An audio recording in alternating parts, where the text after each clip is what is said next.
quando as pessoas me falavam, ai, Fê, eu assisti esse vídeo que você fez sobre planejamento de vida e mudou a minha vida, eu pensava, que legal, poxa, fico feliz que esse conteúdo te ajudou. Quando eu fiz esse vídeo especificamente, que é um vídeo que hoje tem quase 1 milhão de views, sempre que alguém comentava nesse vídeo, esse vídeo mudou a minha vida, eu sabia exatamente o que aquela pessoa estava falando. Porque ter conhecido aquele conteúdo mudou a minha vida. Então, foi a primeira vez que, de fato, eu falei, sim, eu posso mudar a vida das pessoas.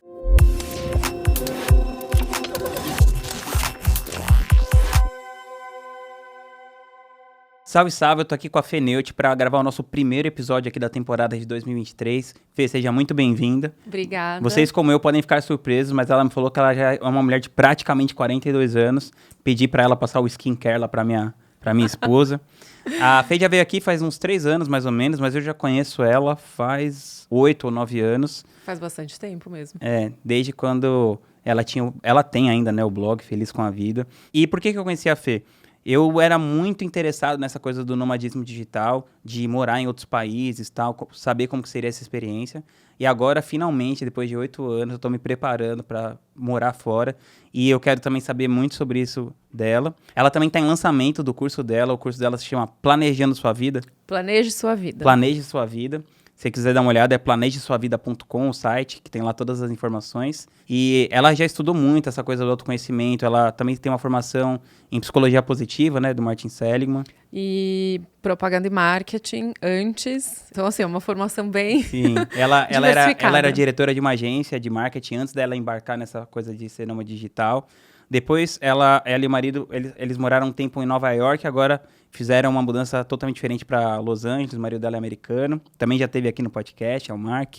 E vamos falar então sobre tudo isso. Fê, como que você enxerga agora, ou quando você vem para o Brasil, né, passar pequenas temporadas ou férias e tal, como que você acha que mudou a sua visão do Brasil depois de você passar tanto tempo fora e ser praticamente uma cidadã de outro país, né? Já faz 10 anos, na verdade, vai fazer agora em 2023. Eu fui embora em 2013. E eu sempre gostei muito do Brasil. Então, eu também nunca fui essa brasileira que... eu detesto morar aqui, não vejo a hora de ter uma oportunidade de morar fora. Eu estava bem feliz com a minha vida. Mas surgiu uma oportunidade aí, né, de mudar, conhecer novos países, morar em diversos países, e eu decidi aproveitar essa oportunidade. E aí eu acho que sempre que acontece isso, você tem um pouco de choque de realidade. Então, eu, por exemplo, quando morava aqui, um pouco antes até de eu decidir me mudar, eu fui sequestrada relâmpago. Meu Deus. Plena luz do dia, na Rua dos Pinheiros, que é um lugar, né, nobre, relativamente nobre aqui de São Paulo. Então, assim, você vai lidando com essas coisas no seu dia a dia e você não percebe que você está sempre com a lanterna ligada, assim, né? Isso é muito estressante, assim, né? Só que a gente tá tão acostumado que você não se dá conta do quão estressante é no dia a dia. Tá no nosso piloto automático. O estresse é o seu estado natural. Exatamente. Então, esse pra mim foi o maior choque de realidade. Todo BR sabe disso. Exato. Então, assim, era muito engraçado quando eu tava em certos lugares com o meu marido, e aí eu ficava preocupada com a minha mochila. Ou então a gente tava viajando de carro e as nossas malas estavam no porta-mala, a gente estacionava o carro e eu fazia, mas será que não é perigoso deixar o carro aqui? Alguém vai, né, quebrar o vidro e roubar nossa mala. E ele fazia, Fê, a gente não tá mais no Brasil. Então, demora um tempo pra você desligar esse fight or flight, né? Aquela coisa do corra ou lute. Exato. E então essa pra mim foi a primeira questão. E aí, com o tempo, você vai conhecendo outros lugares, né? Vai conhecendo culturas diferentes. E eu acho que automaticamente você começa a apreciar mais coisas que, do mesmo jeito que o nosso piloto automático, né, faz a gente estar sempre preocupado, o nosso piloto automático também faz a gente take for granted, que é uma frase que eu adoro em inglês, não tem muita tradução, mas essa coisa tomar de por você... garantida. Exato, não dá valor para aquilo que está ali na sua frente todos os dias. Então, essa para mim foi a maior lição que eu aprendi nesses últimos 10 anos, foi a desligar essa preocupação excessiva que eu tinha antes, e demorou anos para eu conseguir fazer isso, não é fácil, e a gente não percebe. E a outra coisa foi começar a valorizar coisas que estavam aqui do lado e que antes eu falava, tá aqui, é o Brasil, gente. Praia bonita. Brasil. E aí você vai para as praias mais lindas do mundo, né, consideradas mais lindas do mundo, você fala, pô, a praia lá do meu quintal, 2 horas de casa, é tão bonita quanto essa. Então eu aprendi a valorizar bastante também. Falam isso, né, que a felicidade, a única forma de felicidade possível é você ser feliz com aquilo que você já tem, com a mulher que você já tem, com o dinheiro que você já tem, com o trabalho que você já tem. E eu acredito que como tem esse lado negativo da falta de segurança, a gente acaba que às vezes coloca tudo no mesmo balaio, assim, e não consegue aproveitar essas coisas tão bem. E falando que você mora nos Estados Unidos já faz muitos anos, né? Só nos Estados Unidos faz o quê? Uns 7 anos? Quase 8. Quase 8. E aí você morou um tempão em Nova York e agora vocês foram para Los Angeles. Queria que você falasse um pouquinho assim, como que você sente a diferença da cultura, tanto do Brasil quanto para lá? E eu acho que também tem uma diferença cultural muito grande da Califórnia para Nova York. Ah, não tem nem comparação. Parece que tem 2 países diferentes. Parece 2 países diferentes. Queria que você me falasse um pouquinho, por que vocês tomaram essa decisão, como tem sido? Quando eu decidi mudar do Brasil, o nosso primeiro plano era ser nômade digital, né? Era morar em vários lugares e era tirar vantagem de lugares que eram mais baratos, tanto que o Brasil quanto dos Estados Unidos. Então, a gente queria guardar dinheiro, tipo começar Tailândia e tal. Isso. Começar... Tanto meu marido quanto eu, a gente estava meio que começando nessa carreira do digital. E isso era importante para a gente, poder viver com uma certa qualidade de vida, mas gastando muito menos do que a gente gastaria em São Paulo ou nos Estados Unidos. Nesses 2 anos, a gente aproveitou bastante, viajou, mas a gente começou a sentir muita falta, eu principalmente, de ter uma casa. Você é ligada muito em rotina. Eu não era. Eu descobri que eu sou... Depois dessa experiência, exatamente. Eu achava assim, não, eu quero muito ter uma vida espontânea, sem amarras. E aí, quando a vida espontânea chegou, eu falei, não, eu amo a rotina, eu amo planos. Aí você percebeu que você era feliz e não sabia. Exato. E aí, a gente começou a conversar pelo fato do meu marido ser americano, onde a gente vai morar. Ele tinha questões em relação ao Brasil, ele ama o Brasil, ele adora vir pra cá, ele estava aqui até a semana passada. Mas ele falou, no longo prazo, não me vejo morando no Brasil permanentemente. Basicamente pelos problemas que a gente já citou aqui. E aí a gente, num primeiro momento, conversou sobre mudar para um outro país, né? Um terceiro país. E aí, para mim, pegou a barreira da língua. Porque eu falei, poxa, eu já falo inglês fluente. Eu já vou estar saindo do meu país, longe da minha família, dos meus amigos, começando uma carreira nova. Colocar nessa equação aí, tem que aprender uma outra nova língua, acho que é pedir um pouco demais. Então, vamos pensar aí nos países de língua inglesa. E aí, quando a gente colocava no bolo, tinha Austrália, Inglaterra, Nova Zelândia. basicamente, Nova Zelândia, Estados Unidos.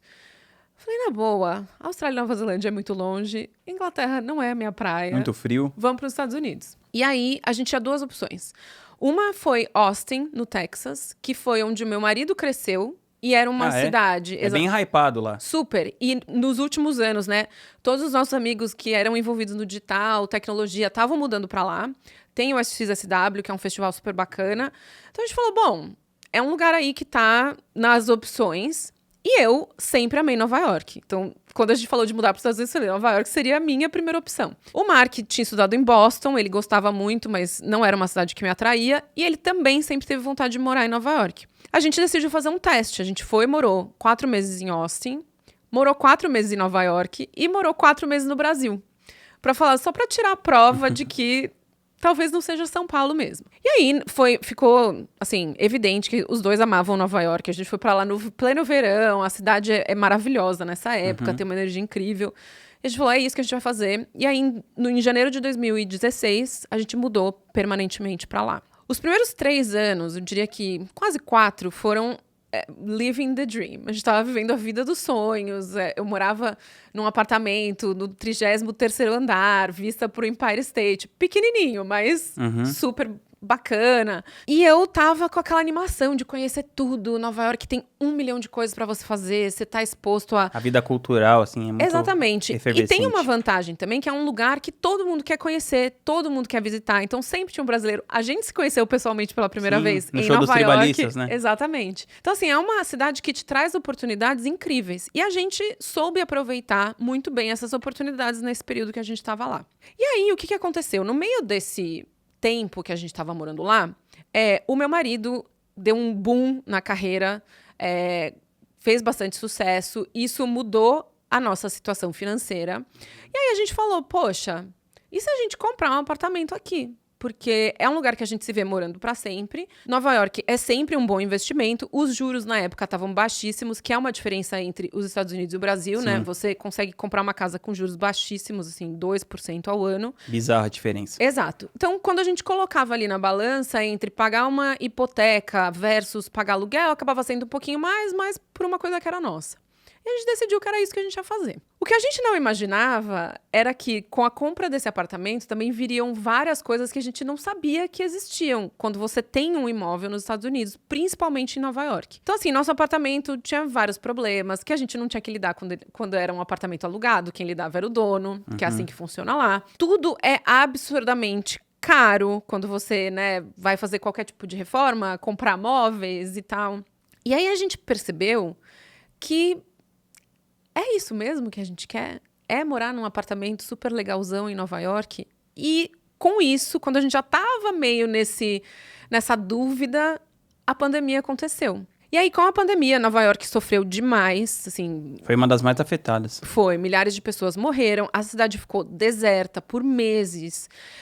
Então, a nossa vida foi muito afetada por isso. E a gente estava literalmente trancado dentro de casa. E aí, a gente começou a pensar, falou, poxa... eu queria ter um quintal. Eu queria poder abrir uma porta e sair da casa. E não, tipo... sair no hall. Exato, e ficar preso. A gente ficou com essa sensação de estar preso mesmo. E nos apartamentos lá, a maioria, as janelas não abrem. Elas abrem, assim, um pouquinho assim, por questões de segurança, liability, essas coisas. E isso começou a pesar muito pra gente. E aí, o que aconteceu? Os dois estavam, né... nessa questão, o que a gente faz com a nossa vida? A gente acabou de comprar um apartamento, acabou de começar a investir numa pequena reforma e tal. Uma maior loucura, a gente não vai vender. E aí, os meses foram passando da pandemia e começou a ficar cada vez mais evidente que aquilo não era sustentável. Só que, ao mesmo tempo, o mundo inteiro estava passando por essas mudanças. Estava todo mundo se questionando, todo mundo vivendo de um jeito diferente. E a gente estava com receio que, quando voltasse tudo ao normal... vocês queriam estar lá. Exatamente. A cidade volta, todo mundo vai estar aqui, as coisas culturais vão voltar. Não vamos tomar nenhuma atitude precipitada. Nesse meio tempo, aconteceu uma loucura que... o meu marido tinha um projeto de trabalho que era com uma empresa da Nova Zelândia. Ah, que é o filme dele. Que é o filme que vai ser lançado agora. Eu vi lá no podcast do Tim Ferriss. Pois ele falando sobre isso. E aí, a gente teve um estalo. Os caras queriam fazer a filmagem remotamente, iam mandar uma equipe para Nova York e tal. E a gente falou, cara, a Nova Zelândia não tem Covid. E se a gente for pra lá? A gente deu essa ideia pra produção e eles falaram, nossa, a gente não tinha nem pensado, porque tem que fazer quarentena e tal. Era pedir muito de vocês. Eu lembro até nos seus stories que vocês tiveram que ficar trancado no hotel, que os caras ficavam mandando comida ali na porta, Foi né? uma puta experiência legal. Você não podia sair nem pra comprar comida, né? Eles deixavam a comida lá. Sabe aquela coisa assim que você vai contar, assim, é uma história que daqui 20 anos as pessoas não vão nem lembrar que a gente passou por isso e vai ser uma história pra contar. Mas aí a gente falou, vamos pra lá. E foi... uma loucura, assim, porque tudo era feito pelo governo da Nova Zelândia, a gente não tinha controle nem da cidade que a gente ia pousar, nem do avião que a gente ia pegar. Só que a gente falou, é uma oportunidade única, vamos abraçar. Quando a gente chegou lá, a vida estava normal. E a gente foi para uma cidade que tem praia, que tem um ritmo muito mais calmo do que Nova York, que tem natureza muito perto, então você consegue ir pra praia, você consegue fazer uma trilha, você consegue ir para um lago maravilhoso a 1 hora de distância. E aí, ter essa oportunidade foi aquela chavinha que faltava em toda aquele coisa que a gente estava sentindo em Nova York e não estava sabendo expressar, ou não tinha certeza se era uma sensação real ou se era só uma causa, né, da pandemia. Uhum. E aí, quando a gente voltou, eu e o Mark, a gente decidiu fazer essa mudança. Isso foi em 2020?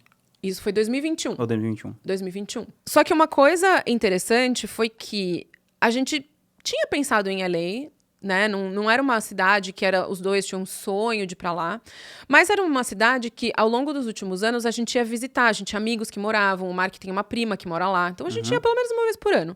E a cada nova visita, no dia de ir embora, a gente falava, ai, a vida aqui é tão boa, né? A galera aqui tem uma vida tão saudável, sei lá. E a gente chegava em casa e dava aquela depressãozinha. Uhum. E ao longo dos últimos anos na minha vida, eu percebi que, assim, toda vez que você tem essa depressãozinha na hora de voltar pra casa, é porque tem alguma coisa errada. Porque a nossa casa deveria ser o lugar que onde a gente se sente seguro, onde a gente se sente feliz. Então, assim, se você começa a ficar com esse sentimento com frequência, tem alguma coisa errada. E aí a gente decidiu fazer esse movimento. E ele foi muito baseado nos nossos valores de vida. Então, uma coisa que eu e o Mark, a gente conversou muito, e isso é uma coisa muito forte para mim, a espinha dorsal do meu curso, é que quando você se conecta de fato com seus valores, mesmo decisões difíceis, elas acabam se tornando simples. Então, por exemplo, quando a gente comprou o nosso apartamento em Nova York, a gente se enfiou numa dívida de 30 anos de hipoteca, né? A gente investiu energia, tempo, dinheiro da nossa vida nesse projeto. E ninguém quer chegar ao final de um ano de um investimento desse tamanho e falar... uma coisa pra vida e exato, falar, puta, desistir, falar fizemos merda. Não era isso que a gente queria. Vamos começar de novo?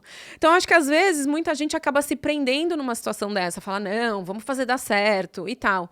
E a gente não, a gente é muito alinhado. Nossa, tem até um nome pra isso, né? Que é quando você se apega quando você começa a cometer um erro, mas aí você quer chegar até o final. É a sunk cost fallacy. Tem chama. Aquela história lá do avião que ia de Nova York para Paris em Concorde. poucas horas. O Concorde, é isso mesmo, é sunk cost fallacy. Vários governos ficaram tentando fazer aquele negócio dar certo, gastaram bilhões de dólares, até que alguém chegou e falou, desiste desse negócio, não vai dar certo. Eu tenho até um vídeo no meu canal do YouTube sobre isso. Ah, que legal. Porque realmente, assim, se você tenta ficar recuperando esses custos que são irrecuperáveis, você só perde mais tempo, dinheiro. E hoje, principalmente, eu valorizo muito o tempo. Eu acho que conforme a gente vai envelhecendo, a gente ganha mais dinheiro e a gente fica com menos tempo. Então, quanto mais eu puder proteger o meu tempo e fazer com que eu use ele de forma inteligente, eu vou gastar todo o dinheiro que eu preciso para isso. Então, esse foi o nosso primeiro pensamento. E aí, o que eu comecei a pensar? Quais são as coisas que eu valorizo de fato hoje em dia? Eu valorizo a minha saúde, eu valorizo o meu tempo, eu valorizo a minha liberdade. E Nova York estava me impedindo de ter essas 3 coisas na minha vida. Então, assim, saúde. Nova York é uma cidade que é frenética, assim como São Paulo, onde você tá sempre correndo, tá sempre no barulho, tá sempre bebendo, porque você vai encontrar as pessoas, é sempre um happy hour e tal. Então, você estando naquele ambiente... O ambiente molda muito quem você vai ser. Molda independente do que você é. Se você tá num ambiente que as pessoas estão fazendo uma coisa, a probabilidade de você fazer... é muito alta. Também é uma cidade que gera muita fricção na sua vida. Então, tudo é difícil, tudo é complicado, tudo é caro, tudo demora. E aí, para você ser saudável nesse cenário, você vai pagar mais caro, você vai ter que ter muito mais força de vontade, exatamente. Aí a liberdade. Eu amo a liberdade de poder fazer o que eu quiser, estar onde eu quiser, na hora que eu quiser. Quando você se apega numa coisa do tipo... esse apartamento é o que eu preciso fazer. Você, na verdade, está cerceando a sua liberdade. E aí, o apartamento, né, era uma dívida alta. Aí você começa a pensar, poxa, será que eu falo não para esse projeto de trabalho? Porque é uma grana boa e eu tenho essa dívida. E aí isso, né, vai moldando também as suas decisões. Então, quando a gente colocou no papel, falou, cara, ficar em Nova York vai contra todos os valores que são inegociáveis na nossa vida, principalmente na minha, e saúde hoje é o meu valor número 1. Então, assim, vamos embora. É isso que a gente quer. E a LA traz tudo isso para muito mais perto. Então, é uma cidade que, embora você também tenha cultura, acesso a várias coisas legais, tem um ritmo muito mais lento. A gente está a 5 minutos da praia. É outra vida, é outra vida. E aí, uma coisa que também é interessante de observar, quando a gente chegou em LA, a gente não tinha uma vivência, né? A gente tinha amigos que moravam em certos lugares e tal, mas a gente não conhece. LA é gigante, é tipo São Paulo. E cada bairro, né, cada distrito é como se fosse uma mini cidadezinha. E é totalmente diferente. Então, a vibe é outra, a galera é diferente. Você morar em Brentwood ou Santa Mônica é... completamente diferente. É uma diferente. vida... cada uma é de um jeito. E as pessoas têm outra cabeça e tal. E a gente não sabia muito bem, né, qual é a vida que a gente quer levar em LA. E aí a gente foi olhar vários bairros, né? A gente ficou um dia em Malibu, ficou um dia em Beverly Hills, um dia em Santa Mônica, West Hollywood. E aí, quando a gente chegou no shortlist das casas que a gente tinha, né? Nessa lista no top 3, tinha uma casa que era muito mais legal, maior, mais bacanuda, assim, e era em West Hollywood. E aí tinha uma casa em Santa Mônica que era um pouco menor e tal, pelo mesmo preço, mas um pouco mais simples. E aí, cara, eu tinha muito uma visão, assim, do que eu queria em LA, né? Do tipo de vida que eu queria ter, como que é meu dia, quais são as coisas que eu quero fazer. E aí, até nisso, quando você tem essa clareza, te ajuda a tomar esse tipo de decisão. Então, mesmo quando a gente viu lá, puta, essas duas casas têm o mesmo preço, essa é um pouco maior e tal, mas esse é o bairro que vai me proporcionar aquela vida que eu tô querendo viver? Puta, não é. Eu tô longe da praia, tem mais correria, é uma galera que quer entrar em Hollywood, então tá mais nessa pegada Nova York. E aí a gente rapidamente conseguiu tomar a decisão. Então, isso é uma coisa que eu tenho já muito forte em mim, essa coisa dos valores, mas que nos últimos anos eles literalmente guiam todas as minhas decisões. E vocês agora estão há um ano lá, mais ou menos? Isso, exatamente um ano. E você continua se sentindo assim, igual quando você chegou lá? Tipo, melhor tomei ainda. A decisão certa, tudo? Todos os dias, Rô. Assim, é impressionante, porque a LA é muito solar.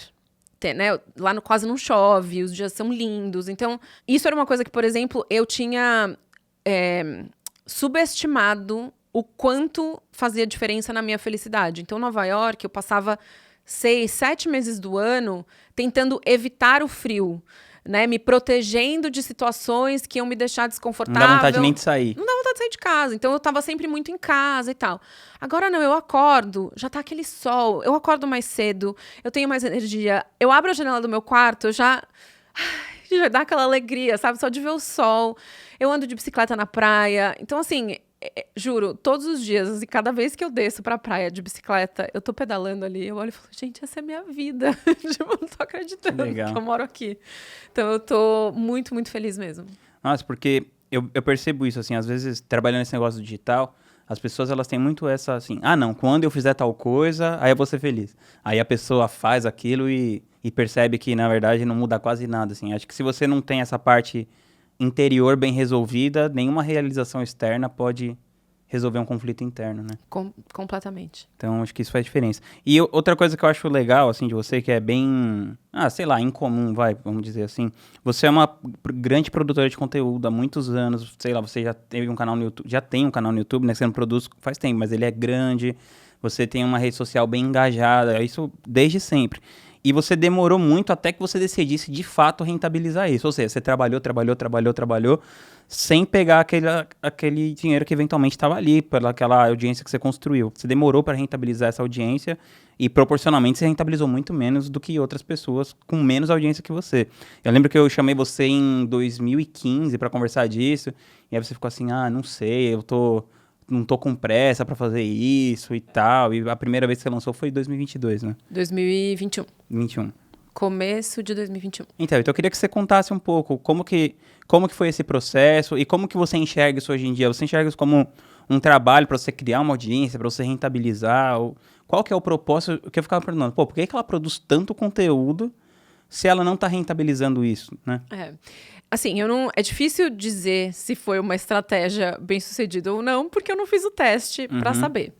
Mas uma coisa que ficou clara para mim nesse período todo, assim, quando eu comecei a produzir conteúdo e tal, eu tava produzindo muito mais para mim. Eu tinha aqueles conflitos internos, eu tinha necessidade de aprender, e eu fui colocando para fora esses aprendizados como uma forma de fixar eles na minha própria vida, né? Dizem que você tem que ensinar aquilo que você precisa aprender. E para mim, esse foi exatamente o caso. Só que por causa disso, eu tinha uma certa insegurança. Tinha sempre aquela voz da impostora falando, mas quem é você? Você também não tem a sua vida toda certinha, né? Com tudo funcionando, para falar para as pessoas o que elas têm que fazer.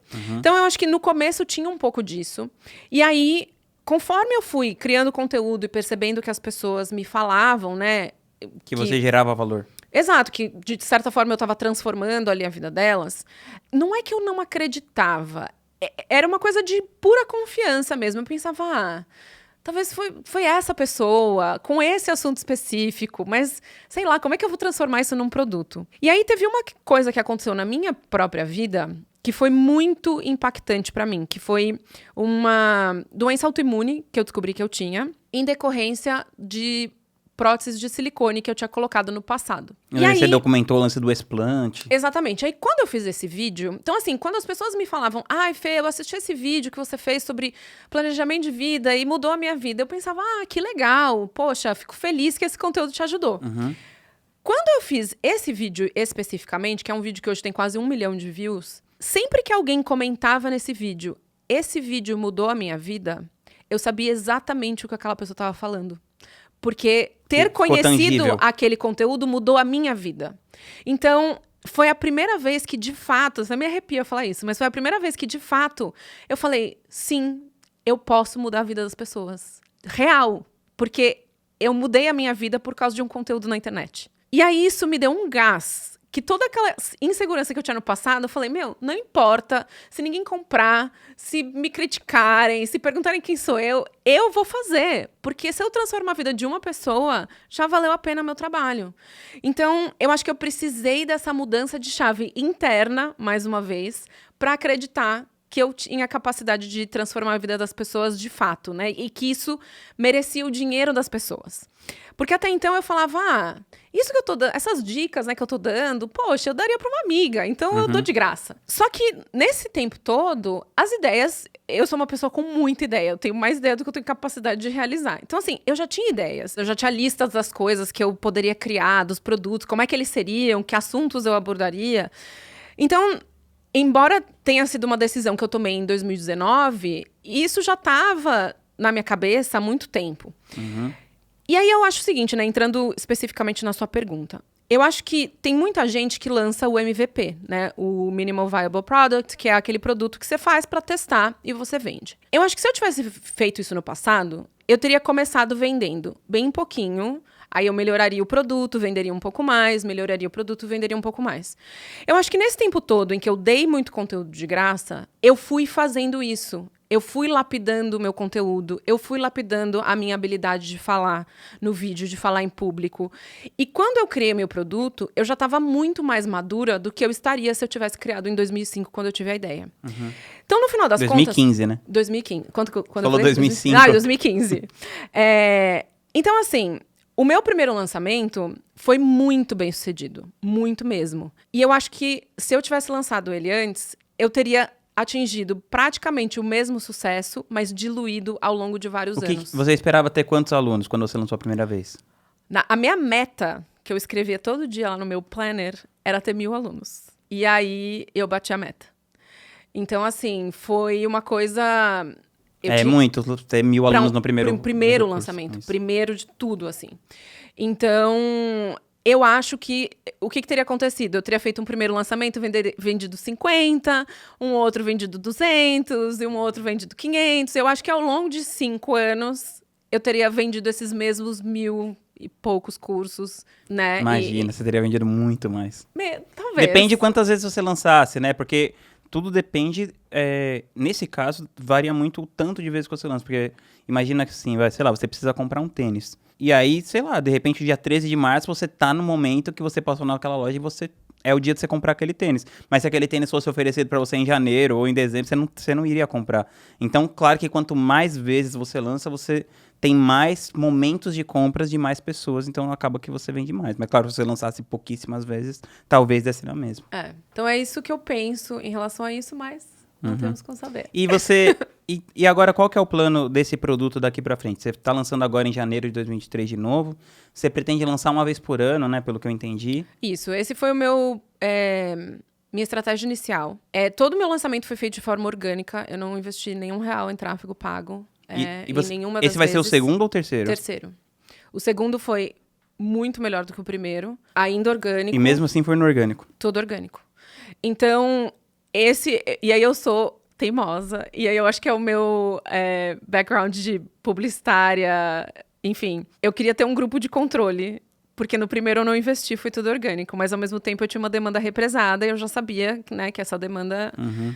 Aqueles eram os super fãs, né? As pessoas que comprariam Early qualquer adopters. coisa. Aí no segundo, eu tive... As pessoas, de fato, gostaram muito do produto. Assim, é um produto transformador, modéstia à parte.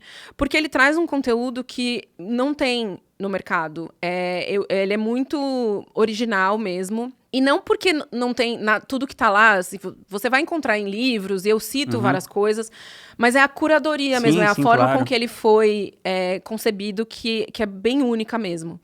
E, de fato, transforma a vida das pessoas. Isso me faz muito feliz.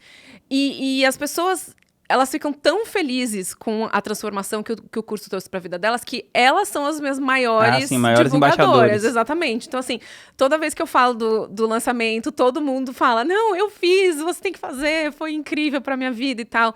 Então, isso foi uma coisa muito legal, que, assim, foi uma catapulta para o segundo lançamento. E aí, porque eu percebi que isso estava acontecendo, eu falei, não, eu quero testar e ver qual é o poder desse boca a boca, sem investir em tráfego. E agora vai ser o meu melhor de 3. Então, agora eu quero entender onde tá, porque já é uma audiência mais madura, eu já tenho bastante gente que fez, então eu quero entender como é que isso tá funcionando. Aí agora nesse você tá investindo em tráfego? Ainda não. Ainda não? Ainda não. A Hotmart que não me ouça, porque eles querem me matar. Mas ainda não. Você tem realmente outro ritmo. Eu tenho outro ritmo. E eu tenho as minhas convicções. Se você acompanhar os meus lançamentos, assim, obviamente, assim, gente, marketing direto é a minha formação de vida, assim. Eu comecei a trabalhar com marketing direto com 20 anos de idade. Então, tem conceitos que a gente sabe que funcionam e tal, e que eu uso, obviamente. Mas, assim, eu não uso as fórmulas, né? Aquela coisa de você seguir um padrão certinho. Eu faço muito aquilo que eu acredito que vai funcionar. Que mescla um pouco do meu conhecimento da audiência com o meu conhecimento das disciplinas que estão aí para ajudar a gente a, né, fazer todo o marketing e tal. Então, eu sou bem fiel àquilo que eu acredito. Que é um pouco de teimosia, talvez poderia...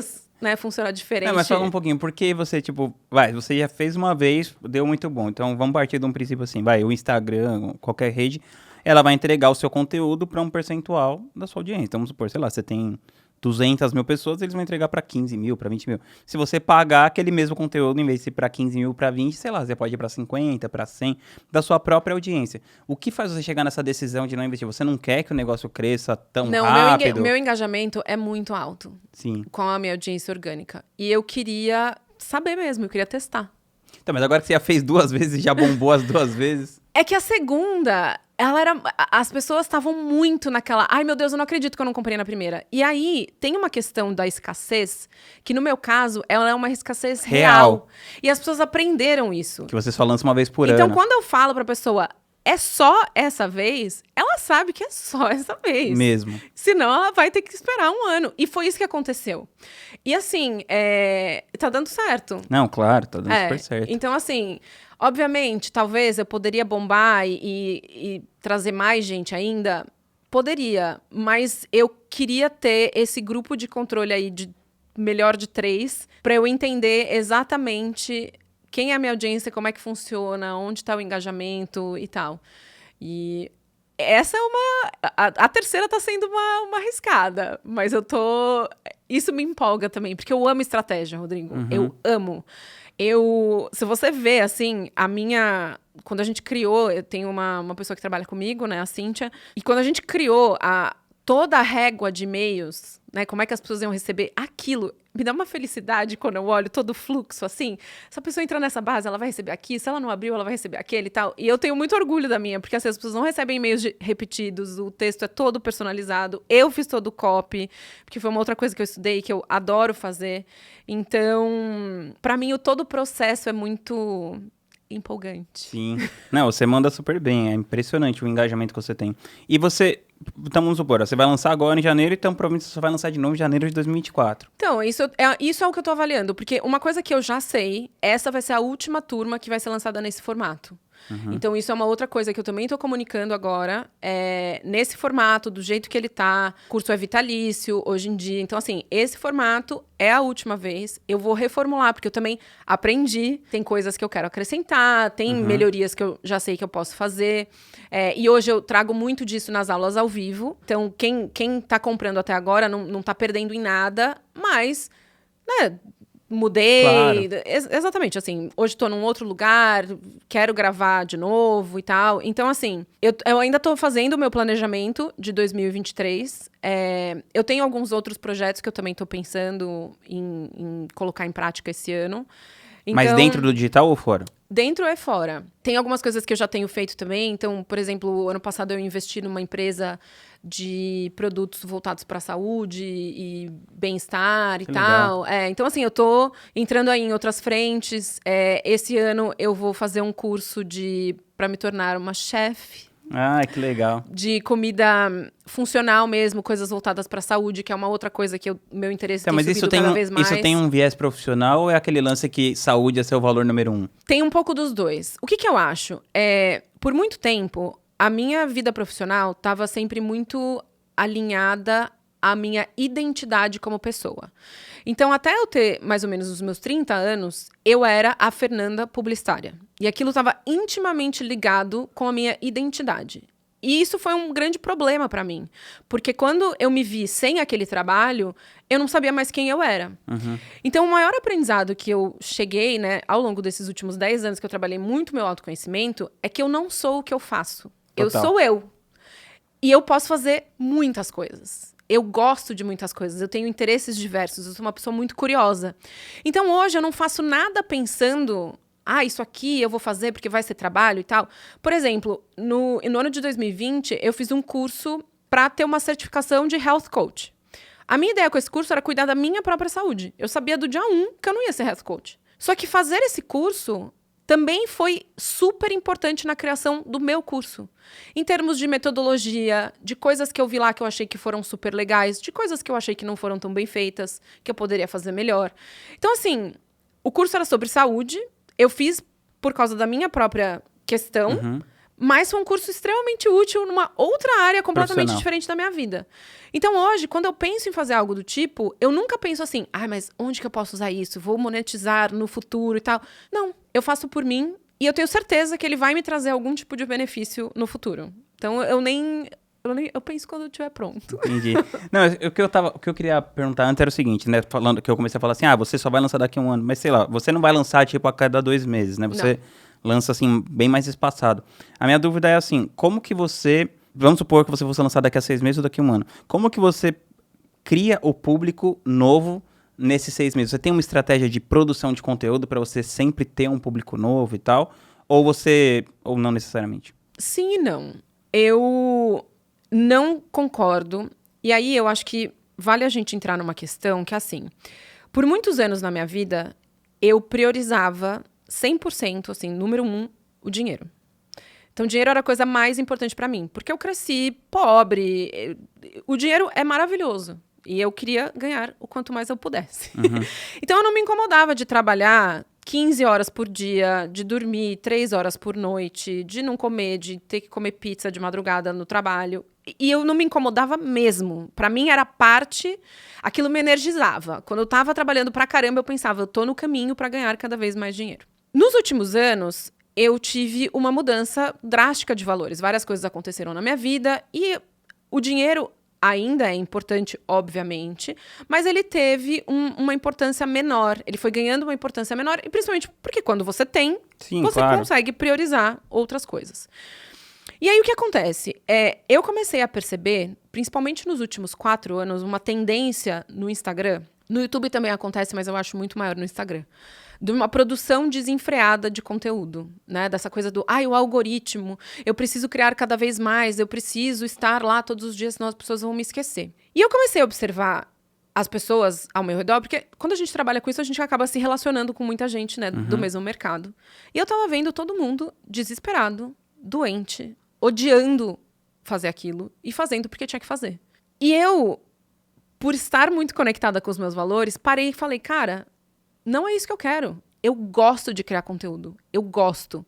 E se eu entrar nesse looping, eu vou começar a odiar fazer isso. E eu não quero odiar criar conteúdo. Porque é uma coisa que eu faço com muito prazer. E eu acho que porque eu faço com tanto prazer, esse conteúdo se conecta muito com as pessoas. Sim. Então, a minha estratégia sempre foi criar o suficiente para que eu crie com a melhor qualidade possível. E tem funcionado. Assim, eu poderia ter 1 milhão de seguidores no Instagram? Poderia. Esse 1 milhão de pessoas compraria meu conteúdo? Ou meu produto? Não sei. Provavelmente não.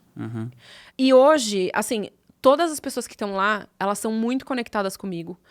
Elas me respeitam real, assim. Eu não tenho hater. Todo mundo... Se eu sumo as pessoas já entenderam, assim, pô, ela tá de férias, ela não vai ficar postando 50 vezes. E aí, o que acontece? Quando eu posto alguma coisa, as pessoas param e assistem. Porque elas falam, poxa, se ela parou pra criar esse conteúdo, deixa eu olhar, porque deve ter alguma relevância. Então, a minha estratégia sempre foi essa, e tem funcionado. E essa estratégia também me permite, hoje, viver a vida que eu quero viver. Eu não quero ser escrava do Instagram. Eu não quero ser escrava do dinheiro e dos lançamentos. E eu não quero. Eu quero poder ganhar o meu dinheiro, ajudar as pessoas que eu quero ajudar, mas também viver a minha vida do jeito que eu quero viver. Hoje eu priorizo a minha saúde. Não é que eu quero ficar o dia inteiro não fazendo nada. Mas eu quero ter tempo. Eu quero cada vez ter mais tempo. E hoje eu organizo a minha vida, as minhas estratégias de negócio, tudo é sempre pensando em como é que eu vou conseguir ter esse balanço. Porque tipo isso o lifestyle design primeiro. É. Muito legal. Você tem um engajamento muito alto, eu acredito que tem muito essa coisa assim, muito visceral. Por exemplo, eu lembro a coisa da Copa, né? Que você sempre faz, tipo, como se fosse uma cobertura, assim, da Copa, né? Que você foi nas 2 últimas, pelo menos. Sim. E, pô, é muito legal. Dá mais vontade de assistir a sua do que, às vezes, um cara falando de esporte, que entende, né, entre aspas, profissionalmente. Então, eu acho que isso pega muito, assim, nas pessoas. Você tem essa capacidade. O que eu queria te perguntar, que eu vejo que você divide, assim, coisas, não sei, não vou dizer que é pessoais, extremamente, mas, de certa forma, sim. Eu vejo que você dá muitas opiniões, assim, muito sinceras, só que é isso, você não faz sempre. Então, o que guia quando você vai fazer? Tipo assim, quando você tá afim, ou você pensa assim, não, isso aqui tem um viés estratégico para eu publicar, ou não, já que você publica tão pouco, proporcionalmente às outras pessoas? Eu tenho uma linha editorial, né, que eu sigo, assim. Então, eu gosto muito de falar sobre saúde, sobre hábitos, sobre desenvolvimento pessoal. Então, sempre que eu leio um livro... E aí eu tenho isso faz parte da minha vida. Eu acho que essa é a grande questão, assim. Como isso é muito natural pra mim, então eu tô sempre lendo livros. Sempre que eu assisto um filme, por mim mesmo, tô sempre pensando que lição que eu posso tirar, com que ideias que eu posso conectar aquilo e tal. E aí isso naturalmente vira conteúdo, porque tá muito alinhado ao que eu faço na minha vida todos os dias. E aí eu acho que entra aquela coisa do que eu falei, né, do criar conteúdo porque é prazeroso pra mim. Então, a minha vida já é assim. Eu acho que também uma outra coisa que aconteceu nesses últimos anos foi uma inversão de que o que dá audiência, o que as pessoas gostam de assistir, eu vou fazer mais disso, eu vou trazer mais isso pra minha vida. Comigo foi o contrário. Essa é a minha vida. E aí, se as pessoas gostarem de assistir, show de bola. Eu compartilho. Se elas não gostarem de assistir, foda-se. Exatamente. Então, assim, eu já tô vivendo a minha verdade todos os dias. E eu acho que isso é o meu maior trunfo, assim. E você fala muito disso, né? Que a verdade vende. Uhum. Eu vendo a minha verdade. Eu sou o melhor exemplo do resultado do meu produto. Então, eu não preciso ficar martelando ali todo dia. O fato de eu viver a minha vida de acordo com os meus valores já é a minha maior vitrine. Uhum. Então, essa é sempre a minha estratégia de criação de conteúdo. Você não se sente assim nem um pouco pressionado do tipo, eu tenho que postar stories todo dia? Não. Você posta quando eu tenho algo pra falar. Quando rola. Meu, e uma coisa que eu também fiquei curioso, porque, pô, você é casada com o Mark é um cara famoso mundialmente, assim, foi muito do nada, assim, eu li o blog dele lá, tipo, acompanhava, eu sempre ficava mostrando as pessoas, eu falava, você conhece o Mark? Mas todo mundo, nossa, nunca ouvi falar. E, de repente, o negócio, estourou, assim. Você sente alguma coisa, assim, tipo, alguma pressão de você estar com ele? Porque, assim, eu fico imaginando, se a esposa fosse lançasse o livro mais lido do mundo, assim, e eu também produzisse conteúdo, ia ficar assim, caramba e tal. Ia ter um certo coisa de comparação? Ou você se sente impelida a fazer alguma coisa no trabalho junto com ele, ou não? Como que é? Eu achei essa pergunta muito boa, porque eu passei por uma fase, assim, primeiro que eu sou a fã número 1 do Mark. E sou mesmo, antes de tudo.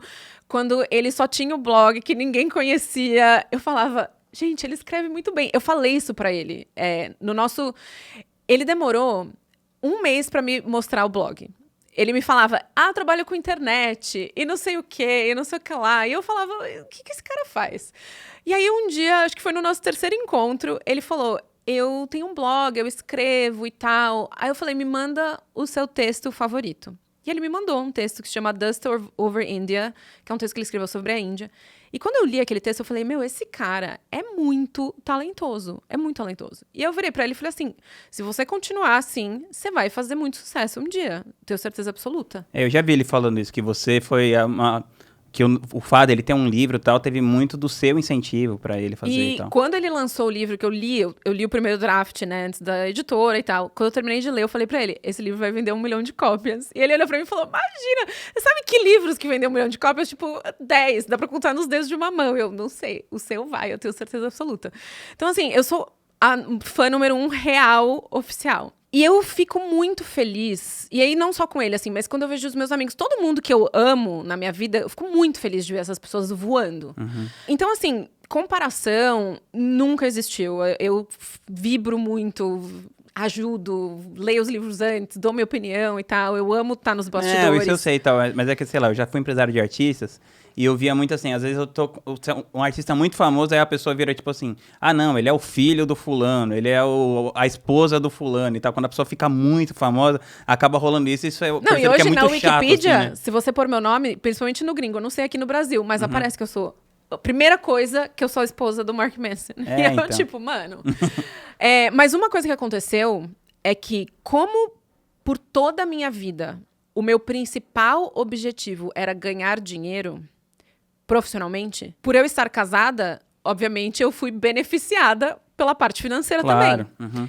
E aí, eu não tinha motivação. Porque eu pensava, a minha motivação era ganhar dinheiro. Agora, tipo, nunca vai ter como você fazer mesmo tanto, né? Exato, eu pensava... É uma chance, tipo, 1 em 1 bilhão, né, de fazer. Pois é, aí eu pensava, a gotinha no copo não vai fazer diferença nenhuma.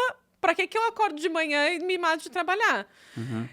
E aí, só que isso me impulsionou a mudar o meu jeito de olhar as coisas. Porque o dinheiro, ele é muito atrativo quando você não tem. E eu sei disso, porque eu já não tive nenhum dinheiro. Tamo junto. Então, assim, você sabe como é. Ele é muito atrativo quando você não tem. Quando ele tá lá, e aí também depende muito do que você valoriza na vida. Eu não sou a pessoa que quer ter várias bolsas de marca e um closet lotado de sapato e um relógio XPTO. Eu não sou essa pessoa. Então, o dinheiro perde um pouco do apelo quando você já tem tudo aquilo que você queria ter, né? Que o dinheiro pode comprar. E eu tenho uma necessidade muito grande de me sentir útil. E eu me sinto útil através do meu trabalho também. Então, eu tive sim o meu momento... ressignificar. Eu tive o meu momento de... Pra quê? Pra que acordar de manhã? Pra que fazer as coisas? Porque eu nunca vou chegar a esse nível de sucesso na minha vida. E aí... Porque isso é uma coisa que tá em quase todos os bilhões de seres humanos que habitam o mundo, né? Porque isso foi pra vender um livro desse tanto que vendeu, tipo 1 a cada 20 anos, 30 anos no mundo, né? Exato, não acontece. E o Mark também foi um baque pra ele, porque era uma coisa que ele achava assim, ao longo da minha carreira eu vou escrever 10 livros e quem sabe um vai ser, enfim... E aí você consegue todos os seus sonhos em 3 meses, né? Com 32 anos de idade. Então, assim, é complexo. Então, assim, eu passei por esse processo, mas aí eu também ressignifiquei, fui fazer terapia, me ajudou muito. Que tipo de terapia você faz? Eu faço... Tem uma linha específica? Psicodinâmica, com uma terapeuta americana, na verdade, que era uma coisa que eu... O que é psicodinâmica? Ela é uma mistura... Não chega a ser psicanálise, porque é uma coisa que nos Estados Unidos já tá um pouco em desuso, a psicanálise. Mas ela traz um pouco das coisas do passado, né? De perguntar das suas experiências do passado, da sua infância, da sua família, dos seus pais. Mas ela também coloca um pouco da cognitivo-comportamental, que tem um pouco essa coisa da ação. Então, é uma linha que eu gosto muito, porque... eu queria uma coisa que fosse um pouco mais abrangente. Mais pragmática. Muito legal. E você ia falar assim, é uma terapeuta americana, mas eu fiquei... Não, que era uma coisa que eu tinha um pouco de insegurança, receio. Eu falava, talvez ela não vai entender as nuances culturais e tal. Não, mas super funcionou, me dei muito bem. Que massa. Fê, então assim, pensa o seguinte, como você tava ali quando você tinha lá seus 30 anos, que você que você era diretora de uma empresa e tal, pra você chegar hoje, naquela época, o que você teria... Qual conselho você queria ter recebido em relação a se conhecer? Como que a pessoa que Às vezes ela tá só vivendo naquele automático, assim, da vida, e ela percebe que ela tá nesse automático, mas ela não tem um caminho, assim, pra sair. Quais são as coisas que você indicaria essa pessoa a fazer? Olha, além de comprar seu curso. Tem um curso maravilhoso chamado Planeje Sua Vida. Pra mim, a grande virada de chave pra mim, e eu gostaria de ter aprendido sobre isso muito mais jovem, é identificar os seus valores. E aí eu, assim, falando em 140 caracteres, os nossos valores são aquilo que a gente, de fato, dá importância na nossa vida. Eu acho que a gente cresce achando assim, né, quais são os seus valores? É honestidade, respeito, amor. Mas essas coisas são muito genéricas. E a gente não traz isso para nossa realidade. E o que eu aprendi nesses anos é que todas as escolhas e as atitudes do nosso dia a dia, consciente ou inconscientemente, estão relacionadas àquilo que a gente valoriza. E quanto antes a gente descobrir quais são esses valores, o que a gente valoriza, quanto antes a gente vai adequar essas escolhas a esses valores e a gente vai acabar sendo muito mais feliz. Foi bem interessante falar isso. Você falou assim, a gente, consciente ou inconsciente, está agindo de acordo com aquilo. Mas o que eu vejo muito, assim, e isso acontece comigo às vezes também, muito. Eu penso assim, não, o que eu mais valorizo? Sei lá, minha família, minha filha, sei lá o quê, estudar. Mas aí tem várias vezes que eu tô, sei lá, mó de saco cheio e eu fico lá vendo, tipo, um negócio na Netflix que nem era tão interessante assim, sabe? Ou então eu clico num negócio no Instagram, aí eu clico no outro nome, aí eu clico no outro nome, aí daqui a pouco eu tô vendo a sogra do primo do meu amigo, e eu paro e penso assim, eu não tenho nenhum interesse nisso, sabe? Então, aí às vezes eu penso assim, eu tô gastando meu tempo com uma coisa que não é o que eu valorizo, né? E que nem você falou, o tempo é a coisa mais importante da vida, assim. Então eu percebo que, na verdade, aí eu fico pensando, então será que meu valor é ficar sendo... Não, eu acho que o fato de você ter essa consciência, quando você... Porque, assim, é humano, né? As redes são desenhadas para que a gente entre nesse loop infinito. A Netflix é a mesma coisa. O fato de você ter a consciência, quando você dá esse clique e fala, opa, o que eu tô fazendo aqui? É porque você tá conectado com o seu valor. Porque você sabe que o que você valoriza é estudar, é estar com a sua família. Então, quando você se vê nesse momento, você fala, opa, não tá legal isso aqui. O problema é quando você fala que você valoriza a sua família, mas você não arruma tempo pra ficar com a família. Sim. Valoriza mesmo? Ou então aquele cara assim que, puta... Não, e mesmo assim, isso é uma coisa que eu até falo no curso, é muito complicado a gente fazer juízo de valor. Porque, por exemplo, família é um valor super complexo. Então, se você é um cara que, pra você cuidar da sua família, é prover com dinheiro, trabalhar 16 horas por dia... significa que você está valorizando a sua família. Sim. Só que se você é um cara que valoriza o tempo de qualidade com a família para construir um relacionamento profundo, vai te matar ficar num emprego 16 horas por dia. Esse é o meu maior medo, eu acho. Tipo, a minha filha crescer e ela ou não me respeitar ou não ter uma relação comigo. Mas se você tá conectado com seus valores, toda vez que você tá saindo do trilho, você fala assim... Eu não tô passando tempo suficiente com a Esther, tô trabalhando demais. Tá valendo a pena esse trabalho? O que tá acrescentando? Esse caso, por exemplo, é um bem típico. Eu fico sempre me perguntando assim, se eu trabalhar mais, eu vou ganhar mais dinheiro pro futuro dela. Mas se eu trabalhar tanto a ponto de eu não ficar com ela, tipo, não vai adiantar nada ela ter dinheiro e a gente não ter uma relação e tal. Então, eu acho que é muito legal, assim, que você tem bem claro essa coisa, assim, um tipo de equilíbrio. É uma coisa, assim, que eu tô... Buscando, Vou comprar seu curso. Por favor. Eu vou estar lá, viu? Me aguarde na lista de alunos. E é isso. Então, eu acho assim, o quanto antes as pessoas entenderem isso, porque isso muda tudo. Então, por exemplo, nos seus relacionamentos, é a mesma coisa, né? Vamos pegar o mesmo exemplo aí da família. Se você é o cara que é o provedor, valoriza prover e tal, aí você casa com uma mulher que valoriza a presença, vocês vão estar sempre brigando. Uhum. Porque ela quer que você esteja em casa, mas você acha que para ser um bom pai, um bom marido, você tem que dar mais dinheiro. Então, a conta não fecha. Então, porque às vezes precisa de tudo, né? Mas assim... Que eu preciso prover ao mesmo tempo que eu preciso estar em casa. Mas tem momentos para isso. Uhum. E aí você sabe qual é o momento de estar lá ralando, ganhando dinheiro. E você sabe qual é o momento de estar em casa, aproveitando e tal. E aí eu acho que a grande...